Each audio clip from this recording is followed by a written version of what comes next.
소녀는 속으로 암담하게 부르짖었다. 이제 나는 죽었구나. 과거 한기와 열기, 두 줄기의 기운은 아랫배에 모이지 않으면 등골에 모였었다. 이번에는 심장이 있는 요해 쪽으로 모여들고 있으니 감당할 길이 없는 것이었다. 그러니 그로서는 도저히 살아날 가망이 없다고 속으로 생각했다. 그는 사태가 매우 험악하다는 것을 느끼고 억지로 바둥거리며 몸을 일으켜 앉았다. 단정히 가부좌를 틀고 앉아서는 운기조식을 하려고 했으나 아무리 해도 두 발을 움츠릴 수가 없었다. 난감하기 이를 데 없을 때 갑자기 그의 뇌리에 떠오르는 생각이 있었다.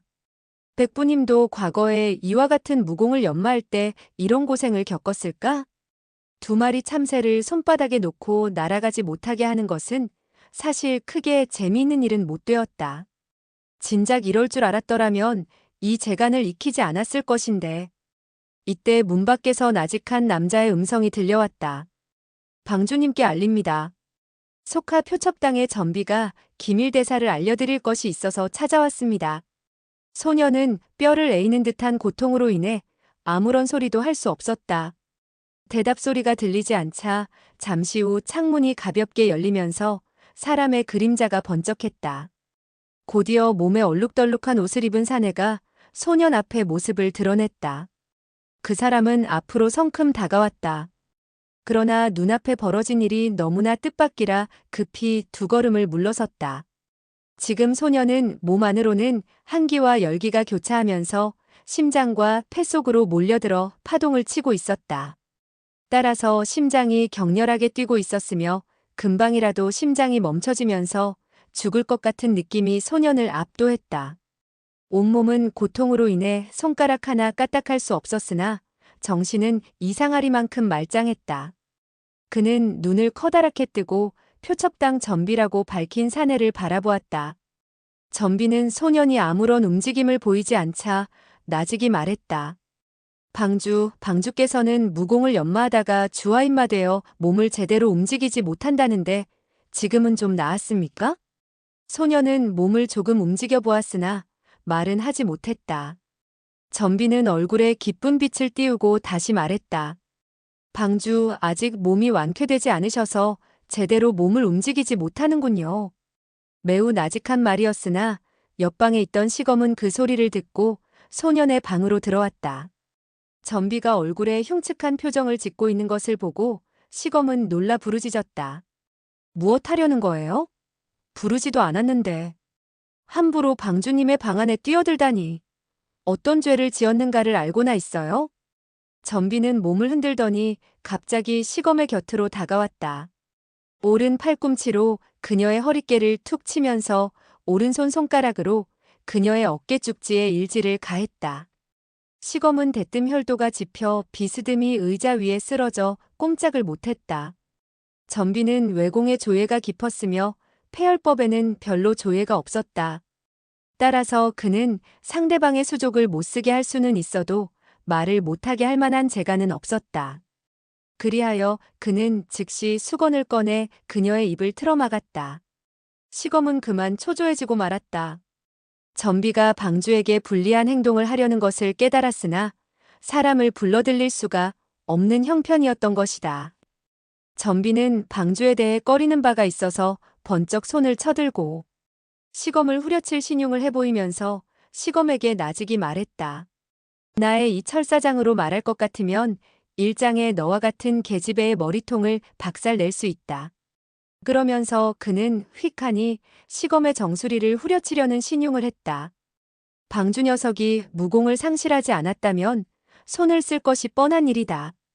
그런데 그의 손이 시검의 머리 위 반자쯤 되는 곳에 이르렀을 때도 방주가 여전히 앉아 움직이지 않았다. 전비는 그것을 보고 속으로 기뻐하며 즉시 손을 걷어들이고 몸을 돌려 소년을 향해 흉측한 미소를 던졌다. 이 간악하고 음탕한 녀석 같으니 너는 한평생 너무나 많은 악행을 저질렀다. 오늘 나의 손에 죽어봐라.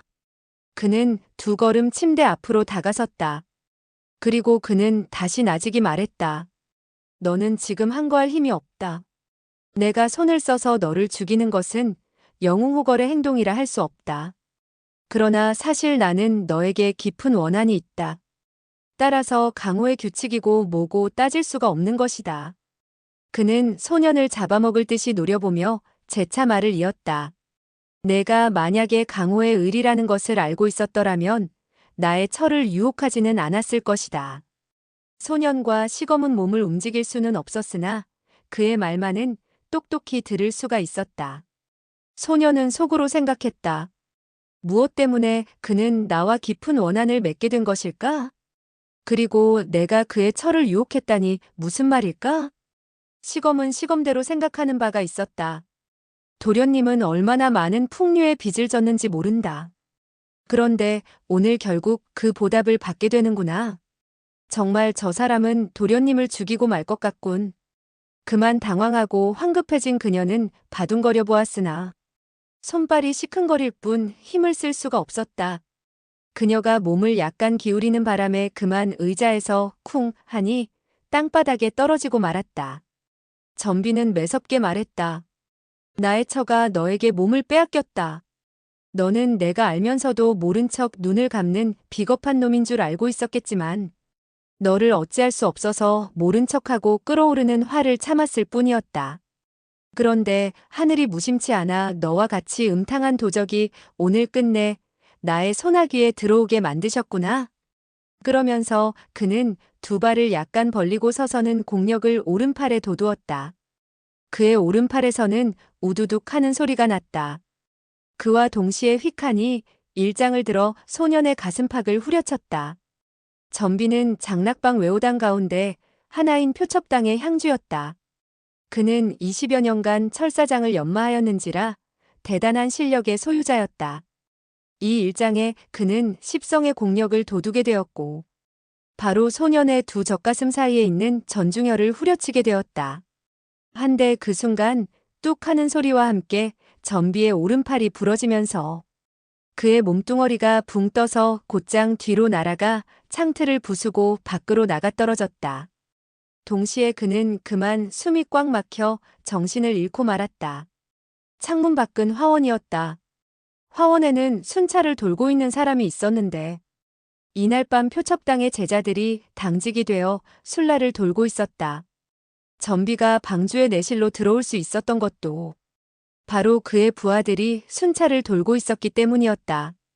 그런데 그가 창문을 꿰뚫고 밖으로 나가 떨어지는 바람에 순찰을 돌던 졸개들은 깜짝 놀라고 말았다. 이어 많은 제자들이 횃불을 켜들고 달려왔다. 그들은 전비가 꼼짝하지 않고 땅바닥에 쓰러져 있는 것을 보고 강적이 방주의 방 안으로 뛰어든 것이라 생각한 나머지 급히 피리를 불어 위협을 알렸다. 동시에 그들 가운데 우두머리 격인 한 사내가 칼을 뽑아들고 창문으로 고개를 들이밀고 방 안을 살펴보았다. 방 안은 칠흑과 같이 어두웠을 뿐 아무런 기척도 들리지 않았다. 재빨리 왼손에 횃불을 들어 비춰보았다. 그는 오른손의 칼로 자기의 앞을 보호한 채 방 안을 들여다보았다. 방주는 단정히 침대 위에 앉아있고 침대 앞에는 한 여인이 쓰러져 있었는데 아마도 방주의 시녀인 것 같았다. 그 외에 다른 사람은 없었다. 바로 이때 피리 소리를 듣고 다른 제자들도 달려왔다. 호맹당의 향주 구삼풍은 손에 철간을 들고 큰 소리로 외쳤다. 방주, 별일 없으십니까? 방주는 전신을 와들와들 떨고 있었다. 그러다가 벼랑간 확 하니 선혈을 구역구역 토해내었다. 그 선혈에는 자줏빛 핏덩이가 섞여 있었는데 토해낸 피가 두어 대접은 될 것 같았다. 구삼풍은 재빨리 한 옆으로 몸을 날려서야 겨우 토해진 자줏빛 피를 피할 수 있었다. 그는 놀람과 의혹이 충만한 눈빛으로 방주를 쳐다보았다. 이때 방주는 침대에서 내려서더니 땅바닥에 쓰러진 시녀를 일으켰다. 시검 누나, 혹시 그자가 상처를 입히지 않았소? 그는 그녀의 입을 틀어막고 있는 수건을 풀어주었다. 시검은 급히 숨을 내쉬고는 말했다. 도련님, 혹시 상처를 입지는 않았어요? 지금 좀 어때요? 그녀는 너무 놀란 나머지 말이 제대로 나오지 않았다. 소녀는 미소를 지으며 대답했다. 그가 나에게 일장을 후려친 덕분에 오히려 나는 온몸이 날아갈 것 같이 상쾌해졌소. 이때 문 밖에서 요란한 발걸음 소리가 들리면서 다시 몇 사람이 달려들어왔다. 폐석과 미행야 등이 재빠른 걸음으로 안으로 들어섰다. 어떤 신분이 낮은 사람들은 문 밖에서 지키고 있었다. 폐석이 앞으로 달려나와 소년에게 물었다. 방주, 자객이 방주님을 놀라게 하지는 않았습니까? 소년은 망연히 말했다. 자객이라니? 무슨 자객? 나는 보지 못했는데? 이때 방의 고수들이 전비를 깨워서는 방 안으로 부축해 들어왔다. 전비는 장락방의 방규를 어겼을 뿐만 아니라 그야말로 가장 큰 죄를 저지른 반역자가 되었으니 혹독한 벌을 받게 되리라고 생각했다. 종종 방규를 배반한 자에게는 옷을 발가벗기고 뒷산의 형태석이라는 곳에 묶어 땅바닥에 벌레와 개미들이 물어뜯도록 만들고 하늘 위에 독수리들이 쪼아먹도록 하곤 했다. 조금 전 그는 전력을 기울여 방주를 일격에 죽이려고 했으나 오히려 그의 심오한 내력에 되튕겨 오른팔이 부러졌을 뿐만 아니라 내상까지 입게 된 것이었다. 그는 극심한 고통을 당하느니 한시 바삐 죽기만을 바랐다. 그는 암암리의 한 가닥 진기를 끌어올리고 형태석에 묶어 장락천형을 받게 만들라는 방주의 명령이 떨어지기만 하면 즉시 스스로 머리를 벽에 부딪혀 죽을 각오를 하고 있었다. 이때 폐해석이 다시 물었다. 자객은 창문으로 뛰어든 것이었습니까? 소녀는 망연한 표정으로 말했다. 나는 모든 것이 아리송하기만 하오. 몸이 여간 괴롭지 않았고 심장이 무척 세차게 뛰길래 이번에는 죽는구나 생각하고 있었을 뿐이지. 누가 들어오는 기척도 듣지 못했소. 전비는 크게 의아하게 생각했다.